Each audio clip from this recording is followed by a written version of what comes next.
माँ ने थाली जमाई, कहीं माखन रखा, मिश्री रखी, अनेक पकवान बनाए। माँ ने पूरी थाली सजाई।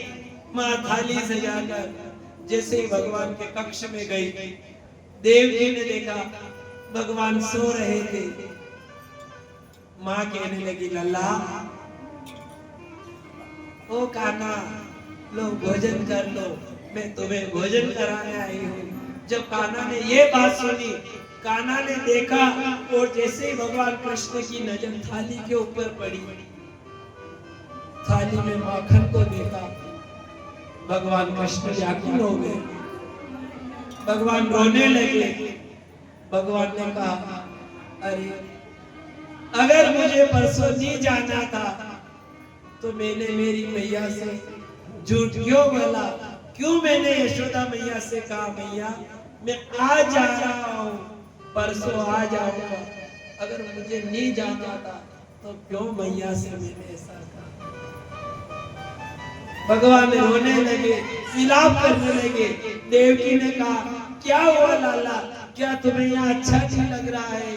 अनेक बार माँ ने पूछा, पर कान्हा कुछ नहीं बोली। माँ पूछने लगी, व्याकुल हुई माँ, पर कान्हा ने कुछ जवाब नहीं दिया। देवकी थाली को लेकर छोड़ा और गई। वसुदेव जी से कहने लगी, नाथ। वसुदेव जी ने कहा, भोजन करा लिया? देवकी कहने लगी, क्या भोजन कराए? कान्हा ने तो जब से देखा है मैंने भोजन की कहा और कान्हा ने रोदन शुरू किया। कान्हा ने रोना ही बंद नहीं कर रहा है। क्या हुआ लल्ला को, क्यों विलाप कर रहा है? जब मैंने बार बार पूछा तो भी नहीं बता रहा है, क्या हुआ? तभी वसुदेव जी कहने लगी, देवकी वो तुम्हें नहीं बताएगा, उसका मित्र है, उसके मित्र को भेजते हैं। क्योंकि कोई अपने मन की बात किसी से कहे नहीं कहे, पर कोई प्रिय मित्र होता है उससे अवश्य कहता है। इधर वसुदेव जी ने कहा, हम उद्धव को भेजते हैं, हो ना हो कान्हा को क्या हुआ, वह कान्हा उद्धव को अपनी बात अवश्य बताएगा। और जैसे उद्धव को भेजा, उद्धव गए। भगवान कृष्ण उद्धव को हृदय से लगा के जोर जोर से विलाप करने लगे। उद्धव ने कहा, कान्हा क्यों रो रहे हो, क्यों इतना विलाप कर रहे हो? भगवान कृष्ण ने कहा, उद्धव मुझे मेरी मैया की याद आ रही है। अरे वो बोली यशोदा कुछ नहीं जानती, उसने पूछा कब आओगे और मैंने कह दिया माँ मैं आज जा रहा हूँ, परसों वापस आ जाऊंगा, पर मुझे नहीं जाना था तो मैंने क्यों कहा मैया से कि मैं आज जा रहा हूँ। और जब मैया ने पूछा था, वृंदावन वासियों ने पूछा था, कान्हा तुम जा रहे हो तो समय बताओ कब आओगे?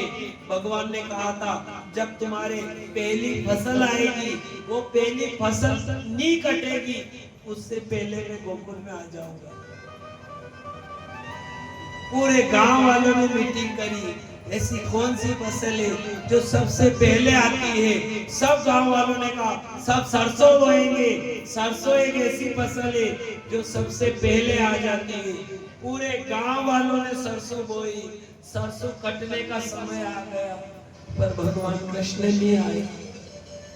सभी गोकुलवासी व्याकुल है। वो कहने लगे, परसों सरसों की के गए, शाम न आए, बरसों बीत गए। व्याकुल हो गए। उन्होंने कहा, कान्हा ने कहा था पहली फसल कटेगी मैं आ जाऊंगा, नहीं आए।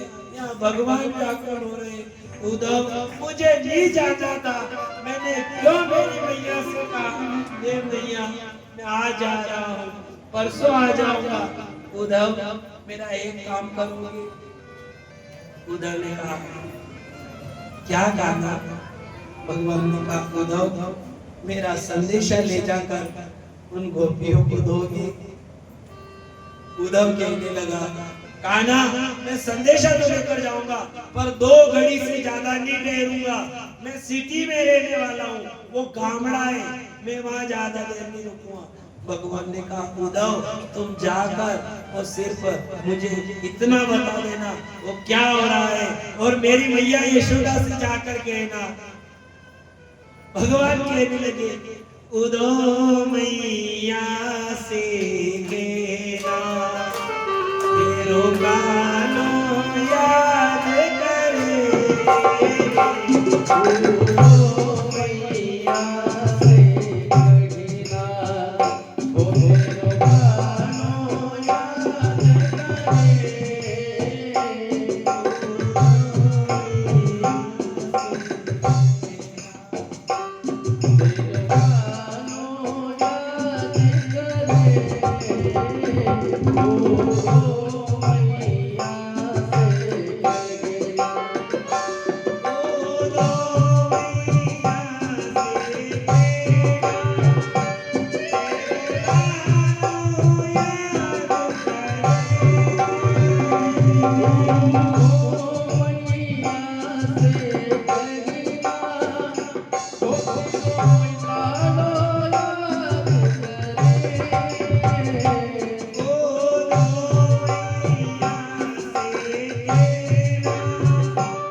अपना संदेशा लिखा। उद्धव कहने लगा, देख कान्हा, मैं जा तो रहा हूँ पर 2 घड़ी से ज्यादा नहीं रुकूंगा। वो गावड़ा है और मैं गावड़े के अंदर 1 मिनट नहीं रुक सकता। मैं जाऊंगा, संदेशा दूंगा और चला आऊंगा। जब मथुरा में था उद्धव, तब तो अहंकार था उद्धव को। मथुरा से चले उद्धव तो वृंदावन निकट आया। वहीं पर प्रेम ने अपना अनोखा रंग दिखलाया। चले तब तो अहंकार था, मैं शहर में रहने वाला, मैं जानने वाला, मैं ज्ञानी, मैं बड़ा महान, ऐसा अहंकार था। पर जैसे ही मथुरा की सीमा गई, वृंदावन की सीमा में उद्धव ने प्रवेश किया, उद्धव का पूरा ज्ञान ही पलट गया। जैसे ही आगे निकला, उलझ कर वस्त्र कांटों में और लगे उद्धव को समझाने, तुम्हारे ज्ञान का पर्दा फाड़ देंगे हम प्रेम दीवाने। हे उद्धव, वो कांटे कह रहे हैं, अरे उद्धव तू क्या हमें ज्ञान देने आ रहा है? हम तो उस कृष्ण के, वो कान्हा के प्रेम में इतने पागल हैं कि तेरे वस्त्र तो छोड़, तेरे ज्ञान का पर्दा भी फाड़ देंगे। हमें तेरा ज्ञान नहीं चाहिए। जैसे ही गए, भगवान कृष्ण के रथ की ध्वजा नजर आई। सब बाबा कहने लगे, कान्हा आ गया, कान्हा आ गया। पर जो उनमें मधुमंगल था, सबसे गरीब था मधुमंगल। मधुमंगल मुंह फेर कर खड़ा हो गया। मधुमंगल ने कहा, मैं कान्हा से बात नहीं करूंगा। उस कान्हा ने धोखा किया है, आज वो मनाएगा, मैं तो भी कान्हा से बात नहीं करूंगा। और मधुमंगल मुंह फेर के खड़ा हो गया। रथ पास आ गया, उद्धव उतरे। जब मधुमंगल का नाम नहीं लिया, मधुमंगल समझ गया ये मेरा कान्हा नहीं हो सकता। अगर मेरा कान्हा होता, किसी से बात करे नहीं करे, पर सर्वप्रथम वो मुझसे आकर बोलता, मेरा कान्हा नहीं हो सकता। उसने ये बात कही, इधर पीछे देखा तो पीछे उद्धव खड़ा है। उद्धव कहने लगा, ग्वालों ये बताओ मैया यशोदा का घर कहाँ है? और मैया यशोदा के घर का नाम लिया। सब ग्वाल बाल रोने लगे। उन्होंने कहा, कौन हो तुम? और मैया यशोदा के घर का पता क्यों पूछ रहे हैं?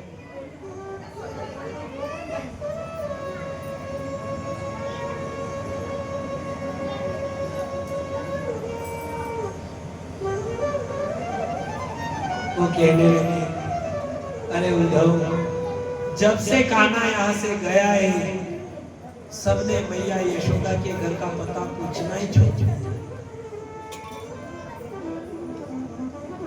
उन्होंने कहा, जाओ, ये नदी का पनारा आ रहा है, इस पनारे पनारे चले जाओ, पानी के पनारे पनारे।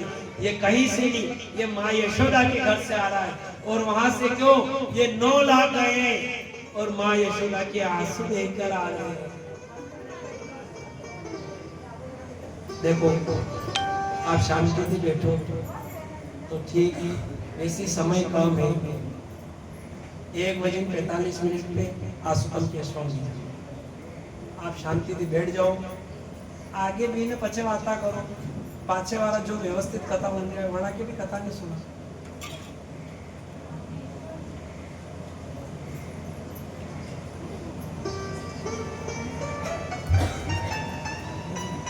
गोपाल कृष्ण भगवान, उन्होंने कहा, इस पानी के पनारे पनारे चले जाओ। जब उद्धव गए, वहां जाकर देखा, और जैसे उद्धव ने किवाड़ बजाए, अंदर से मैया कहने लगी, अरे आवाज मत करो, मेरा लल्ला सो रहा है। मेरा लल्ला जाग जाएगा। और जब भगवान छोटे थे और जिस पालने में झूलते, माँ आज उसी पालने के पास बैठी हुई है और पालना दे रही है और कहने लगी आवाज मत करो, मेरा कान्हा उठ जाएगा, मेरा लल्ला जाग जाएगा। उद्धव ने देखा, उद्धव का दिमाग खराब हो गया। उद्धव ने कहा ये क्या हो रहा है। इधर उद्धव मैया यशोदा के पास जाते हैं, वहां से गोपियों से जाकर कहने लगे हे गोपियों, क्यों इतनी व्याकुल हो रही हो, क्यों इतनी व्याकुल हो रही हो। गोपियों ने कहा अरे वो कान्हा गया तो गया, पर हमारा नींद चैन सब छीन कर ले गया। देखो आप आता करो, इधर कथा भी शॉर्टकट में, वैसे टाइम भी पूरा 12:30 बजे, आप आता कर लो न मैं कथा करूं। तभी इसीलिए गुरुदेव ने पहले ही कहा है, कहा जाता है हीरा वाहन खोलिए। कहने वाले कहते हैं अपना हीरा, क्योंकि शब्द की चोट, शब्द एक ऐसा होता है, कोई शब्द एक ऐसा निकलता है जो ये सिर्फ काया रहती है, शरीर काया रहती है, पर किसी गुरु का शब्द इस काया को कंचन बना देता है। शब्द कोई मामूली नहीं होता है। आप बात कर रहे हो, शब्द कौन खर्च करे, शब्द कौन खर्च। तभी परम पूज्य गुरुदेव नागर जी कहते आए हैं हीरा वाहन खोलिए, ओ जहां कंजड़ों का हाथ, अपनी पोटली बांध के चलिए अपनी बात। अपने शब्दों का हीरा, एक तो जो हीरा होता है उस हीरो को जहां हाथ लगा हुआ हो उसके अंदर कभी नहीं खोलना चाहिए, क्योंकि उस हीरे की कीमत भी उन जानवरों के बराबर लगती है। हाथ के अंदर जो जानवर दिखते हैं उसके बराबर उस हीरे की कीमत लगती है। और अपने शब्दों का हीरा कभी ऐसे के बीच में नहीं खोलना जहां अपने शब्दों की कदर नहीं होती है। और कहा जाता है 6 दिन की कथा का पुण्य नहीं लगता है, आखिरी दिन की कथा का पुण्य लगता है। 6 दिन से कथा श्रवण मत करो, आखिरी दिन की कथा सुन लो, 7 दिन का पुण्य प्राप्त हो जाता है। आप बीच में बैठे हो, बातचीत कर रहे हो, बातचीत जो भी देखो, यदि 1 या 2 डिस्टर्ब कर जाए कथा ने, तो आप भले उल्टी ने छेड़ बैठ जाओ, कथा का रस चला जाए। गोपाल कृष्ण भगवान की। यहाँ गोपियों के पास उद्धव गए, उद्धव ने जाकर कहा गोपियों मैं तुम्हें ज्ञान दूं, मैं तुम्हें ज्ञान दूं। गोपियों ने कहा उद्धव किस ज्ञान की बात कर रहे हो। और जैसे ही भगवान की पाती लिखी हुई वह कागज उद्धव गोपियों ने बताया गोपियां गई, उद्धव के हाथ से कागज को छीना और कागज के टुकड़े टुकड़े कर दिए, सब फाड़ दिया। कोई टुकड़ा गोपी लेकर गई, बैठ गई, उस कागज को देखकर रोने लगी। भगवान ने कुछ तो भेजा है। वह कहने लगी क्या कान्हा को हम आज भी याद है। उद्धव ने कहा मैं तुम्हें ज्ञान दूं। वो गोपियां कहने लगी तू क्या हमें ज्ञान दे। उद्धव तू ये बता, तू ज्ञान की बात करता है तो ये बता, तू द्वैत को मानता है कि अद्वैत को मानता है। गोपियां कहने लगी उद्धव ये बता, तू निर्गुण को मानता है कि सगुण को मानता है। द्वैत मतलब सगुण, अद्वैत मतलब निर्गुण, तू किसे मानता है। उद्धव ने कहा मैं निर्गुण को मानता हूं, मैं ब्रह्म को मानता हूं। गोपियों ने कहा तेरा रहने तेरा ब्रह्म, तेरा निर्गुण तेरे पास रहने। क्या ये बता उद्धव, क्या तेरा ब्रह्म गोबर सोरे। उद्धव ने कहा क्या बात कर रही हो। गोपियों ने कहा हमारा ब्रह्म हमारे साथ गोबर सोड़ता है। गोपियों ने कहा क्या तेरा ब्रह्म तेरे साथ रास रचे। हमारा ब्रह्म हमारे साथ रास रचता है। और तू किस तन को समझाने की बोल रहा है, तो हमारे इस मन को, अरे हमारा तो एक ही मन था और वही शाम संग गया। तभी तो कहा जाता है एक ही मन तो गयो रे श्याम संग। गोपियां कहने लगी कि हे उद्धव अब कुछ नहीं है, अब तो एक ही श्याम तन श्याम मन उदो हमें आटो याम शाम ही से काम है, शाम मन शाम ही हमारा धन। उदो हमें आटो याम शाम ही शाम ही बिहारी बातों की बोला नहीं गालियां शाम शाम शाम ही शाम बताई बुलाई काम उदो तो भाई भाई पानी लेके आए भोग लो खाए उदो तुम किसकी बात कर रहे हो? शाम है हमारो धन। तुम रोग की बात करो तो हमें तो कोई रोग भी नहीं लगता है, हमें तो रोग भी नहीं लगे। हमें तो एक रोग था नींद निकालने का, वो रोग भी हमारा शाम लेकर चला गया। हमें तो नींद भी आना बंद हो गई। अरे हमें कान्हा से कुछ नहीं चाहिए, वो नहीं आए तो हमें उसकी भी जरूरत नहीं है। पर हे उद्धव हमारा इतना सा समाचार पहुंचा देना, वो कान्हा आए या नहीं आए पर हमारी नींद वापस कर दो। उद्धव 2 घड़ी की बोलकर गया, 6 महीने में वापस गया।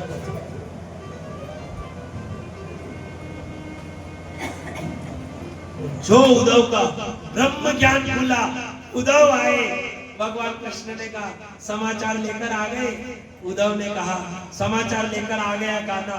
भगवान ने कहा उद्धव तूने जो कार्य किया है मांग, तू जो मांगे, तू कहे तो स्वर्ग की गादी प्रदान कर दूं, तू कहे तो तुझे बैकुंठ दे दूं, तू कहे तो तुझे मथुरा का राजा बना दूं, तू कहे तो पूरा ब्रह्मांड तेरे अर्पण कर दूं।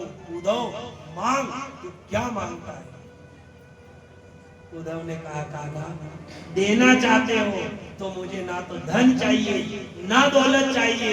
हे कान्हा अगर देना चाहते हो तो मुझे एक वरदान देना कि मुझे अगला जन्म देना तो कोई मनुष्य मत बनाना, मुझे तो वृंदावन के ये पांदड़े बना देना ताकि उन गोपियों के बीच में रह सके। तभी तो कथा होती है। ये आम के पत्ते, ये केर के पत्ते क्यों लगाए जाते हैं? क्योंकि इनसे भगवान का मित्र उद्धव आता है और जहां उद्धव आता है वहां भक्तों की व्यथा खत्म हो जाती है। और उद्धव हाथ जोड़कर कहने लगे लाला गोपियों का एक ही संदेश है। वो कहने लगी क्या? कि उनकी नींद वापस कर दो। और जो भगवान ने कहा आज तू जो मांगे सब प्रदान करता हूं। और जो सुबह हुई गोपी दौड़ती हुई गई, एक गोपी से कहने लगी ए गोपी आज मुझे सपना आया, बड़ा जोरदार सपना आया। वो कहने लगी अरे तुझे तो केवल सपना आया पर मुझे तो सपने में आज मेरा शाम आया। गोपियां उत्साह मनाने लगी और कहने लगी वो सपना में आवे आज से तुम्हारो सावरियो, सपना में आवे आज से तुम्हारो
उनके घर संतान का जन्म हुआ, नामकरण जिनका नाम प्रद्युम्न जी आता है।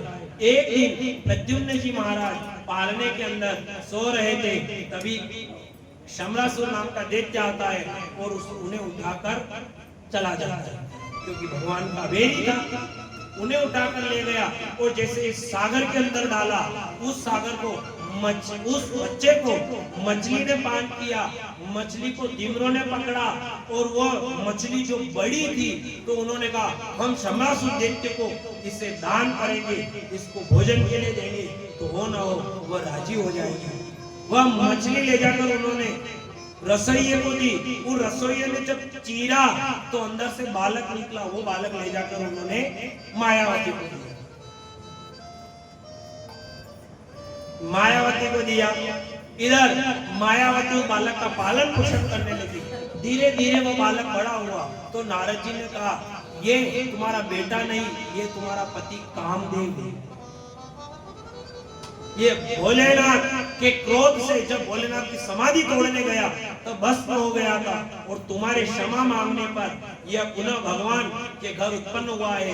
ये तुम्हारा पति कामदेव है जो प्रद्युम्न बनकर आया है। धीरे धीरे रति मायावती का स्वभाव चेंज हुआ तो बालक कहने लगा, प्रद्युम्न जी ने कहा कि मैया मुझे तुम्हारा स्वभाव मेरी माँ जैसा नहीं लगता है, मुझे ऐसा क्यों लगता है कि तुम्हारा स्वभाव पत्नी जैसा होगा। तो मायावती ने कहा मैं आपकी माँ नहीं, मैं आपकी पत्नी हूँ। आप भोलेनाथ के क्रोध से जलकर भस्म हो गए थे, तब भगवान ने आशीर्वाद दिया था कि भगवान कृष्ण के घर तुम्हारे पति का जन्म होगा। मैं तब से आपका इंतजार कर रही थी, आप मेरे पति हो। इधर प्रद्युम्न जी, भगवान कृष्ण आते उनका युद्ध होता है और प्रद्युम्न जी और शमरासुर का युद्ध होकर शमरासुर का वध करते हैं। इधर वह द्वारिका आकर विवाह करते हैं। सुखदेव जी महाराज ने कहा हे राजन, अब सुनो, मैं तुम्हें शमंतक मणि की कथा कहता हूँ। और कहा जाता है जो चौथ का चंद्रमा देखता है, जो चौथ का चंद्रमा देखता है, एक साल के अंदर अंदर या तो कलंक लगता है या उसके माथे चोरी आती है। या तो उसे कलंक लगता है या उसके माथे चोरी आती है। और चौथ का चंद्रमा अपने गणेश चतुर्थी आवे आणि चौथ को चंद्रमा नहीं देखो, या तो आप बीज का दर्शन करो या तो बीज माता का दर्शन कर लो। अगर बीज के दर्शन कर लिए तो चौथ के चंद्रमा का दोष नहीं लगता है, और अगर बीज के दर्शन नहीं किए और आपने यदि चौथ का चंद्रमा देख लिया है तो 12 महीने के अंदर अंदर या तो आपको कलंक लगेगा या आपके माथे चोरी आएगी। और ये हो जाए बीज के दर्शन नहीं हो और चंद्रमा यदि देख लो तो कहीं भी भागवत जी के 7वें दिन की कथा हो वह कथा सुन लेनी चाहिए, क्योंकि वहां शमंतक मणि की कथा आती है और भगवान कृष्ण ने भी जोत का चंद्रमा देखा था और भगवान कृष्ण की कलंक लगा। एक दिन भगवान कृष्ण द्वारिका के अंदर बैठे हुए थे, तभी सत्राजित नाम का राजा आता है, अपने कंठ के अंदर मणि धारण करके आया। उस मणि का तेज इतना था कि मानो सूर्य नारायण चलकर आ रहे हो। जब सभा में गए देखा तो सब कहने लगे सूर्य नारायण भगवान के दर्शन को आ रहे हैं। भगवान कृष्ण ने कहा ये सूर्य नारायण नहीं, ये सत्राजित है। सत्राजित राजा से भगवान ने कहा राजन ये मणि उग्रसेन महाराज को दे दो। सत्राजित ने कहा मेरी मेहनत की कमाई, मैंने तपस्या करी, मणि प्राप्त करी, मैं उग्रसेन को नहीं दूं। सत्राजित चला जाता है। एक दिन सत्राजित का भाई प्रसेन उस मणि को गले में धारण करके वन में गया शिकार खेलने। उस मणि का तेज देखा, एक शेर ने देखा, शेर क्रोध से लाल हो गया, प्रसेन पर हमला किया, प्रसेन को मार कर वो मणि लेकर शेर चला जाता है। जैसे ही वह शेर जाता है, इधर जामवंत जी ने देखा कि शेर के पास ऐसी चमकीली चीज क्या है जिससे पूरा आसपास देखो सूर्य नारायण निकल आए हो। इधर जामवंत जी जाते हैं और जो शेर को मारकर वह मणि ले जाकर अपने बेटे को देकर चले जाएगा। इधर भगवान कृष्ण को सत्राजित ने कहा हो ना हो उस कान्हा ने छलिया ने मेरी मणि चुराई। और जैसे भगवान कृष्ण को कलंक लगा, भगवान मणि ढूंढने गए। इधर आवाज आकर देखा प्रसन्न मरा हुआ, उससे आगे गए सिंह मरा हुआ है। थोड़े और आगे गए, भगवान देखते एक गुफा के अंदर से उस मणि का प्रकाश आ रहा है। जैसे भगवान ने अंदर जाकर देखा जामवंत जी का बेटा मणि से खेल रहा था। भगवान ने कहा ये मणि मुझे दे दो। जामवंत जी आए, जामवंत जी का मूर्ख कौन है तू? भगवान ने कहा ये मणि मुझे दे दो। जामवंत जी का युद्ध करो। भगवान ने कहा युद्ध करो। और जो युद्ध शुरू हुआ 28 दिन तक युद्ध चला। आखिर जामवंत जी परास्त हो गए। उन्होंने कहा मुझे मेरे राम प्रभु के अलावा कोई नहीं हरा सकता है। कौन हो तुम?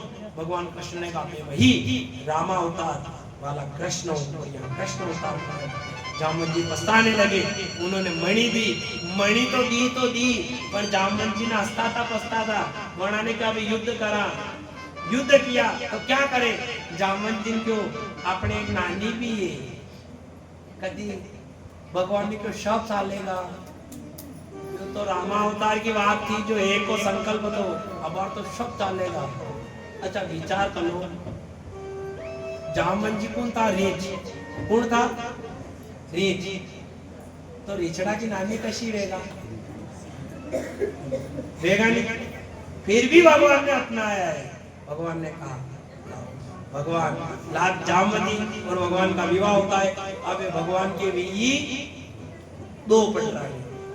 इधर मणि लाकर जैसे ही सत्राजित को देते, सत्राजित पछताने लगा। सत्राजित ने कहा अरे मैंने ये क्या किया? बिना बात के भगवान को कलंक लगाया। और जब ये बात भगवान ने कही, भगवान से कही तो सत्राजित ने पछताता सत्राजित ने क्यों मणि भी आप ली जाओ ने हंडन ने नानी ने भी ली जाओ, कदी आज्ञा में तो भगवान ने क्यों सालेगा? आने भी रोक लो। और जो सत्या का विवाह होता है, सत्यभामा का विवाह किया। सत्राजित ने कहा मैं दहेज में ये मणि देता हूँ। भगवान ने कहा मुझे मणि नहीं चाहिए, पर हाँ इसका जो सोना निकले वो सोना आप मुझे दे दें। अब सत्यभामा का विवाह किया। इधर कृतवर्मा अक्रूर जी ने शतधनवा से जाकर कहा कि देखो सत्राजित ने तुम्हारे साथ धोखा किया है। वह तुम्हारे साथ उनकी बेटी का विवाह करना चाहते थे और तुम्हारे साथ धोखा करके उस कन्हैया के साथ विवाह किया है। एक काम करो तुम मणि लेकर चले जाओ।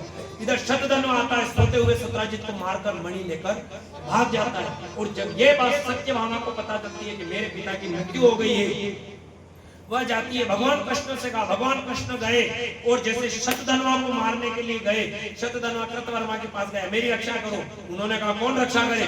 भगवान कृष्ण से कौन वेर मोल ले जाओ, मुझे नहीं रक्षा करनी है। अक्रूर जी के पास गए, नहीं मानी। अक्रूर जी को मणि देकर वह गया, भगवान के हाथ से मारा जाता है। मणि नहीं मिली। इधर भगवान ने आकर सत्यभामा से कहा शतधनवा तो मारा गया पर हमें मणि नहीं मिली। सत्यभामा को फिर शंका हुई। उसने कहा हो न हो इन भगवान ने वो मणि बलदाऊ को दे दिए और मुझे झूठ बोल दिया, मुझे से झूठ बोला है। जब ये बात हुई उन्होंने कहा मणि कहाँ होगी। इधर मणि का एक प्रभाव होता कि मणि एक तो 4 मण सोना रोज उगलती और जहां वह मणि रहती वहां कभी अकाल नहीं पड़ता, कभी बारिश पानी की कमी वहां नहीं होती। एक बार काशी के अंदर बारिश ही नहीं हुई, इधर अक्रूर जी जैसे काशी में प्रवेश किया अथा बारिश हुई। भगवान समझ गए हो न हो वह मणि अक्रूर जी के पास हो। भगवान ने अक्रूर जी को बुलाया, अक्रूर जी को समझाया देखो मेरे भैया के ऊपर कलंक लगा हुआ है कि मणि कान्हा ने बलदाव को दिए, हमारे ऊपर कलंक है, आप हमें मणि दे दीजिए, हम सत्यभामा को बताकर आपको दे देंगे। इधर अक्रूर जी समझ जाते हैं, वह मणि देते हैं। वह मणि लेकर उन्होंने सत्यभामा को बताई। सत्यभामा को बताने के पश्चात अक्रूर जी को देने लगे तो अक्रूर जी ने कहा नहीं चाहिए, जिसकी मणि थी आप उसे प्रदान कर दीजिए। इसलिए कहा जाता है जिसने सोने में जिसने उस मणि का सोना देखा, जिसने सोने में ध्यान किया वो मारे गए और जिसने शाम में ध्यान किया वह तारे गए। संसार में यही है, भगवान कब मिलता है, भगवान कब मिलता है। गर्भ से बच्चा जन्म लेता है, उसे गर्भ में आता है, वो प्रकट होता है, गर्भ में आता है, वो जन्म लेता है। कौन? संतान। बच्चा गर्भ में आता है, वो जन्म लेता है। जो सुन लेना, जो गर्भ में आए वो जन्म लेता है और जो उदर में आए वो प्रकट होता है। और माँ कौशल्या से पूछा था क्या राम आपके गर्भ में आए थे? कौशल्या ने कहा नहीं, राम मेरे गर्भ में नहीं आए थे, राम मेरे उदर में आए थे।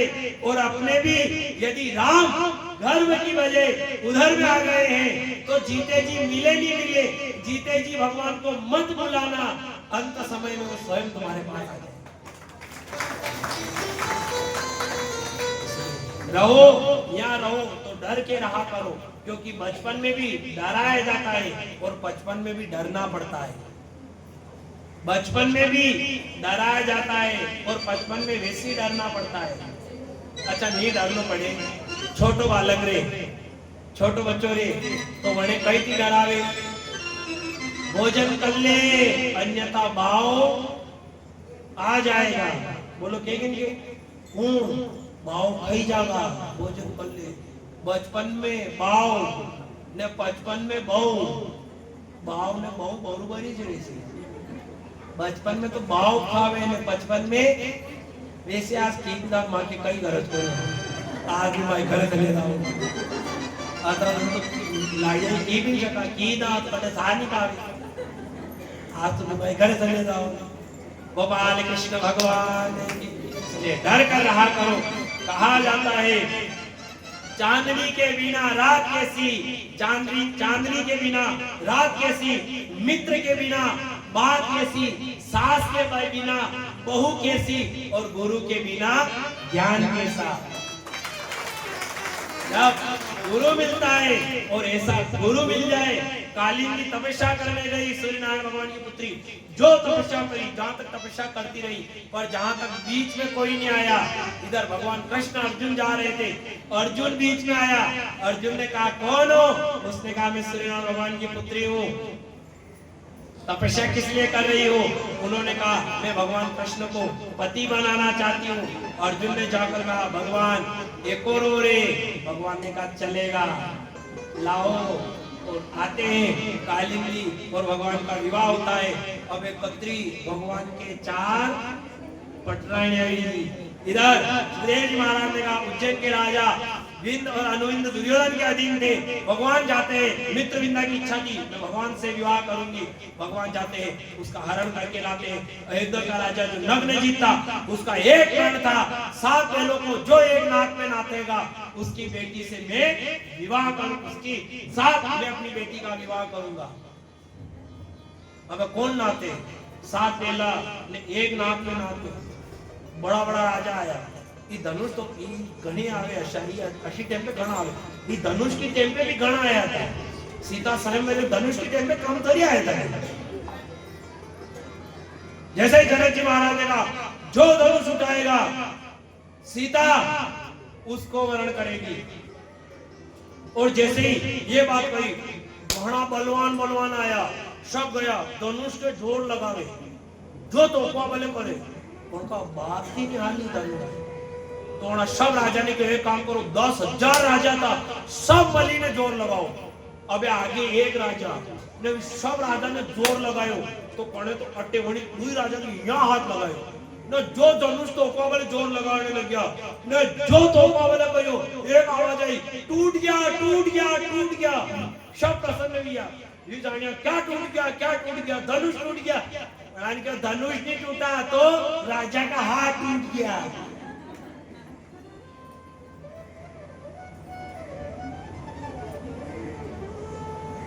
बहुत जाति घना आवे ऐसी जगह।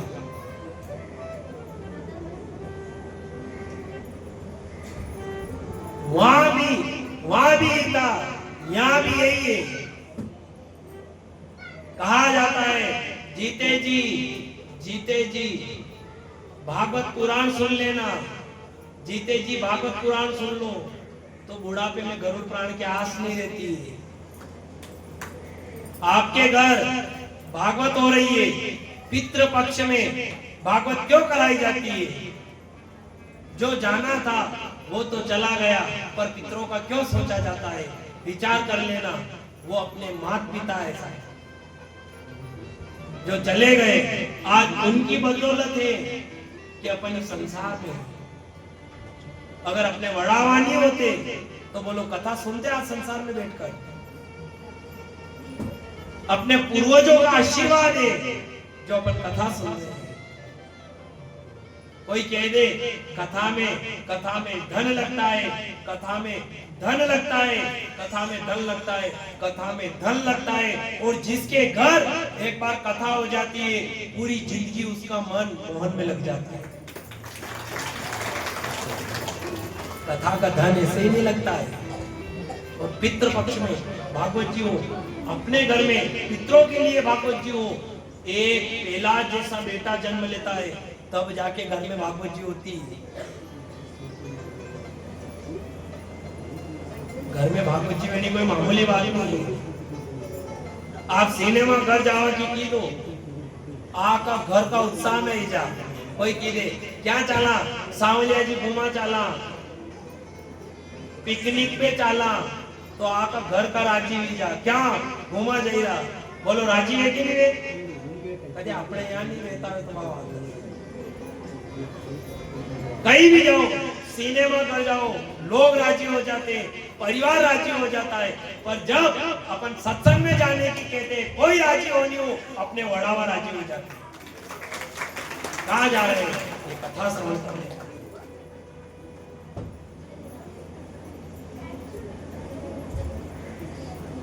एक बेटा जन्म, कोई प्रहलाद जैसा बेटा हो जाए, कोई मीरा जैसी बहू हो जाए, तो घर में जाकर भागवत होती है।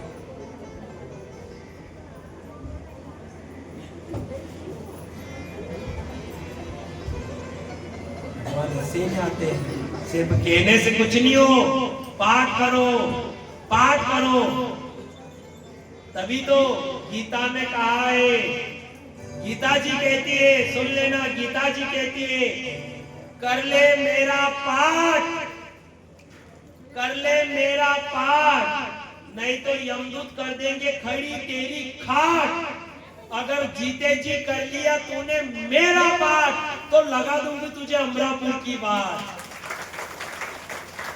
तभी तो कहा जाता है, एक ही आवाज आती है, वो सिर पर मटकी दही का नजराना, दही का नजराना, छोड़ो शाम मैया में घर जाना। वो सिर पर मटकी दही का नजराना, दही का नजराना, छोड़ो शाम मैया में घर जाना।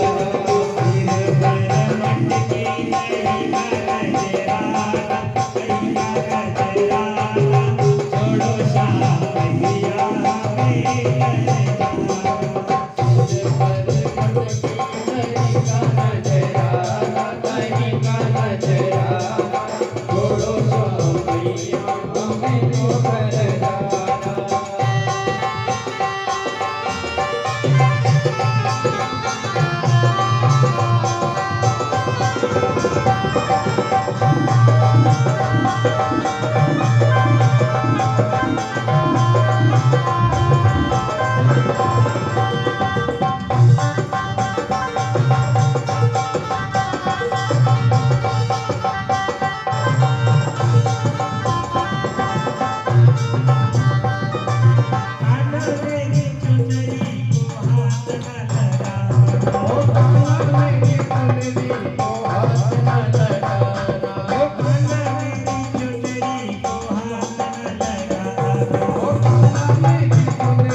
हो कान्हा मेरी मटकी को हाथ ना लगाना,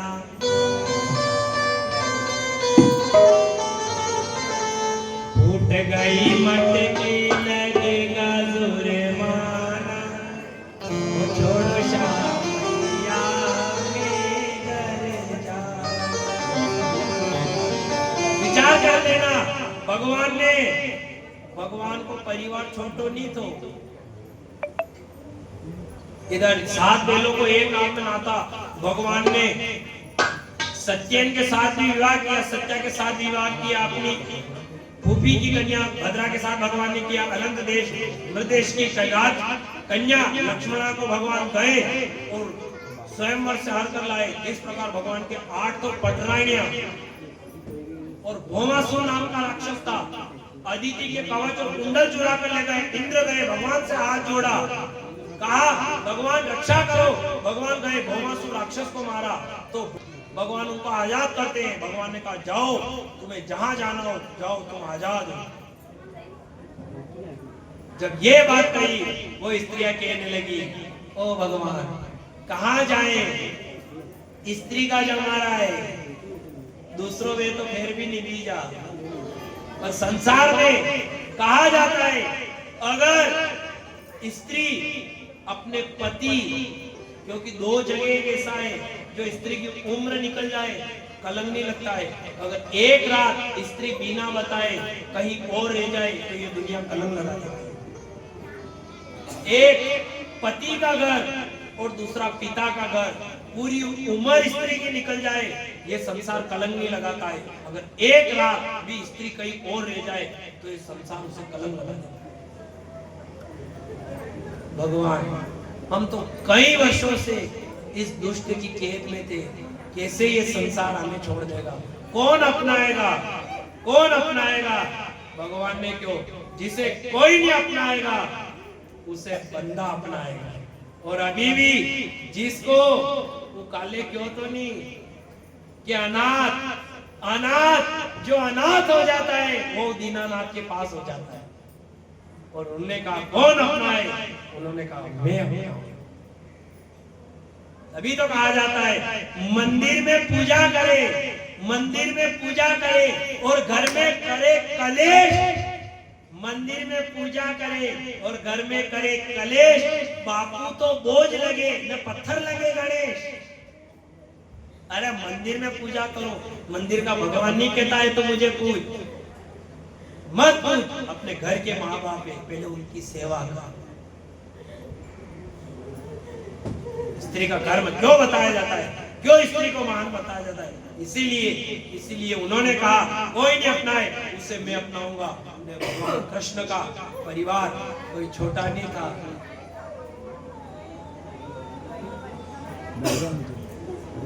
ओ तुइया जे गोपाल देवा मने तुइया जे गोपाल देवा मने तुइया जे गोपाल देवा मने तुइया।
इसीलिए कहा जाता है भगवान को परिवार छोटो नहीं तो ज्यादा बड़, भगवान की भी ज्यादा राणियां नहीं थी, खाली 16,000 ने 108 राणियां थी बस।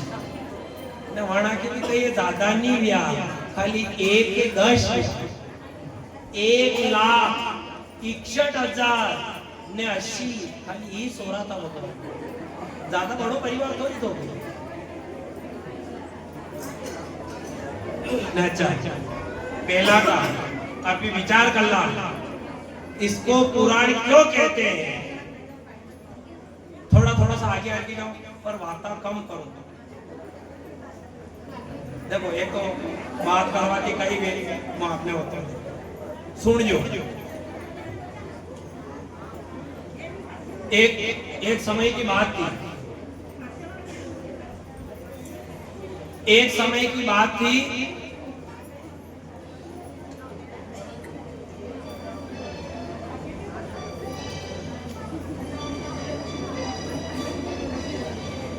एक समय की बात को पावर है सब बंद नहीं जाए ने एक समय की कशी बात नहीं थी बात यहाँ से कि आज की बात है अपनी आत्मा को कहीं नहीं है वो एक समय तो गयो आज ये विचार करो अपना क्या होना है और कह दे इसको पुराण क्यों कहते हैं इसको पुराण क्यों कहते हैं आणि ने पुराण आणि बोले के पुराना भी आणि कैरी का था पुराना भगवान कृष्ण के जमाना का था ना पहला का बेटा के बेटा गणा गणा के 10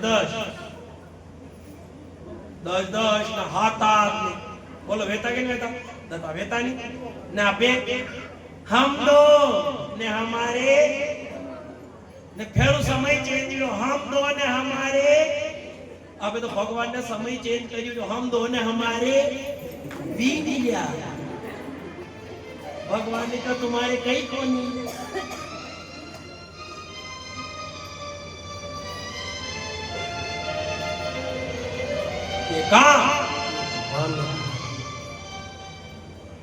तभी तो कहा जाता है नारी में शर्म कुएं में जरण और परमात्मा की शरण तीनों आदमी को ताक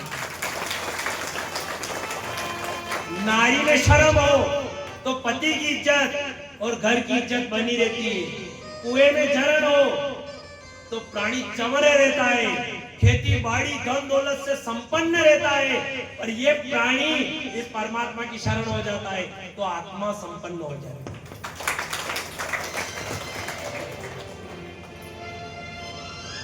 तभी तो आज संसार में हर कोई मर रहा है कोई तो दुख के कारण मरी गया न कोई खुशी के कारण मरी गया फर्क अतरो दुखी के कारण तो सबने मालूम है कहीं ना कहीं दुख है तो कोई तो घण के कारण मरेगा ना आधा खुशी के कारण वो कह गए मैं तुझ पे मरता हूं ने कैसा मरे ये माल लाके मरवा वाला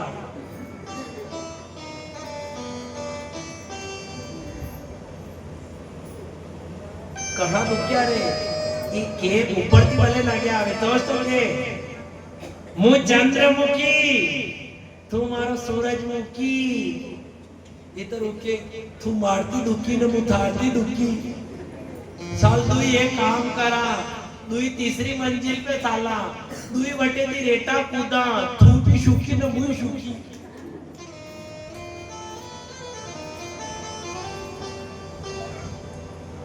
इसीलिए कहा जाता है जीते जी बदल जाना बदले के चक्कर में मत रहना क्योंकि जो बदल गया है उसका जीवन सुधर गया है और जो बदला लेने के चक्कर में गया है उसका जीवन बिगड़ गया है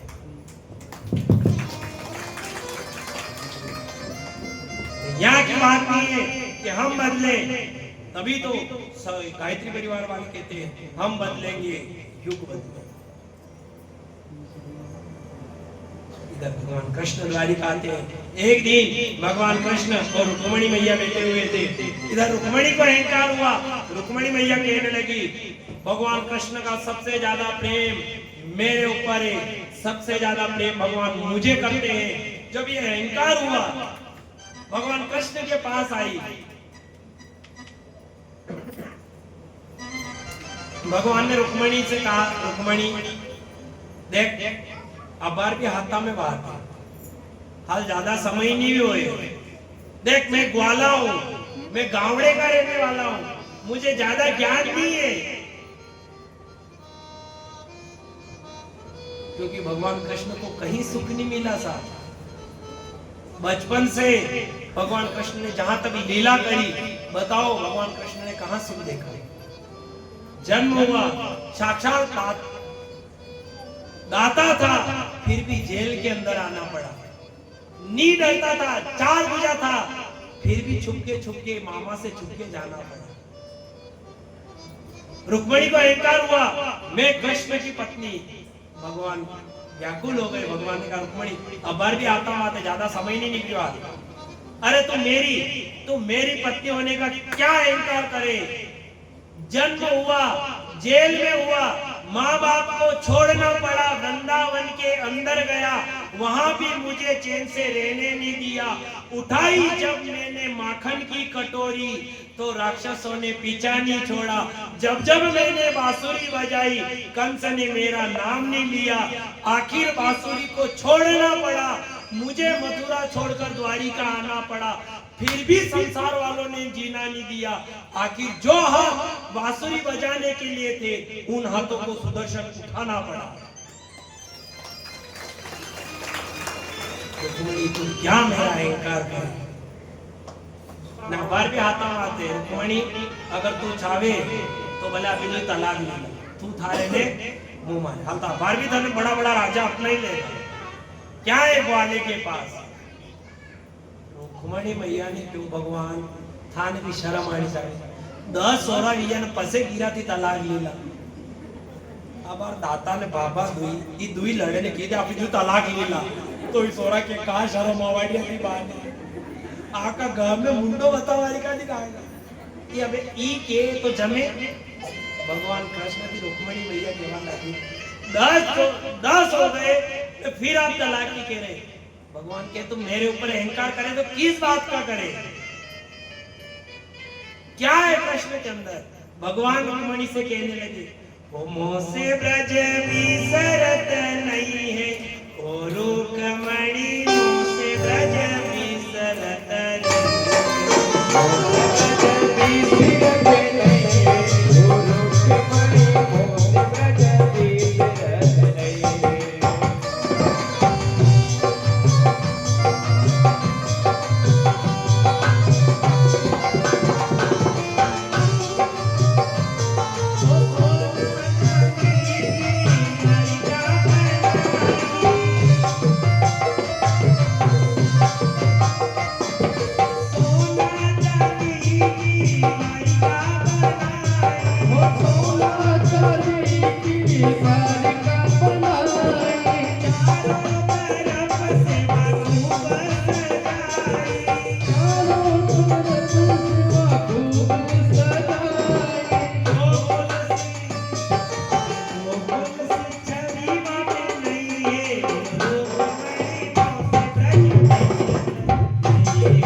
सबको होता है, समय का सबका आता है।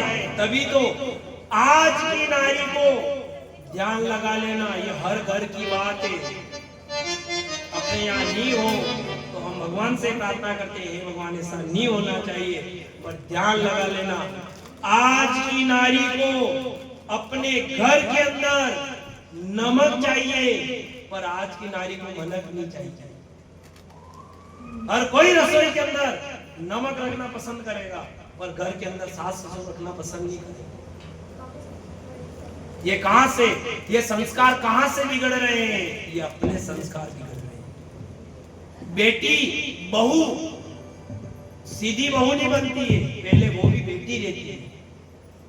और कभी बहू को दोष मत देना कि ये बहू का दोष है, कभी बहू का दोष नहीं होता है, दोष बेटी का होता है। अगर बेटी को अपने संस्कार मिले तो बेटी कभी सही बहू नहीं बनती। आप बेटी को ऐसी शिक्षा दो। इसीलिए इस संसार में ताकत कम गुस्सा गणा, ताकत कम गुस्सा गणा, आमदनी कम खर्चा गणा, भजन कम व्यसन ज्यादा, पुण्य कम पाप गणा, दोस्त कम दुश्मन गणा, और मोहन कम मोह ज्यादा।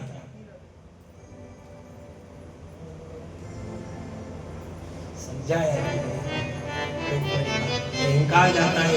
इधर सुखदेव जी महाराज कहने लगे, रुक्मी की जो कन्या थी रुक्मीवती, इधर भगवान का पुत्र प्रद्युम्न हर लाया। रुक्मी ने बलदेव को कहा चलो जुआ खेलते हैं। जो जुए में दाव पे दाव लगाया, 100,000 का दाव लगाया, बलदेव जी जीत गए। सब राजाओं ने कहा कौन जीता? बलदेव जीते, बलदेव जीते। नी मानी 10 करोड़ का दाव लगाया, बलदेव जीत गए। गाली पे गाली देने लगा, तुम ग्वाले गावड़े के रहने वाले, अरे तुम क्या जानो जुआ के बारे में, तुम्हें क्या खेलना है, तुम्हें पासा फेंकना नहीं आया। जब ये कहा बलराम को क्रोध आया, एक थप्पड़ मारी, भगवान उसका वध कर देते हैं। इधर सुखदेव जी महाराज ने कहा बाणासुर की जो बेटी थी उषा, उसे शिव जी के पास भेजते हैं शिक्षा ग्रहण करने के लिए। एक दिन माँ पार्वती मैया और शिव जी को साथ देखती है। उषा के मन में विचार आता है, मुझे भी ऐसा पति मिल गया तो अच्छा रहे, मुझे भी ऐसा प्रेम करने वाला पति चाहिए। पार्वती मैया ने उषा की ये बात समझ ली। पार्वती मैया ने कहा, हे उषा, जो तेरा पति होगा वो तुझे सपने में आकर दर्शन देगा। उषा वहां शिक्षा प्राप्त करती है और जैसे घर आई, इधर एक दिन उषा सो रही थी, सपने में आते हैं उषा जोर जोर से हंसने लगी, शर्माने लगी। इधर चित्रलेखा आई, चित्रलेखा ने कहा सखी क्यों शर्मा रही हो? उषा ने कहा आज मैंने अपने चित्त के चोर को देखा। चित्रलेखा ने सभी के चित्र बनाए, पहले उग्रसेन महाराज का चित्र बनाया, क्या ये तुम्हारा चित्त चोर? उन्होंने कहा वसुदेव जी का बनाया, ये नहीं। इधर बलदेव का बनाया, ये नहीं। कृष्ण का बनाया, प्रद्युम्न का बनाया, सब ने मना कर दिया। आखिर में अनिरुद्ध का जैसे ही चित्र बनाया चित्रलेखा ने, और उषा शर्माने लगी। उषा ने कहा यही मेरा चित्त का चोर है। चित्रलेखा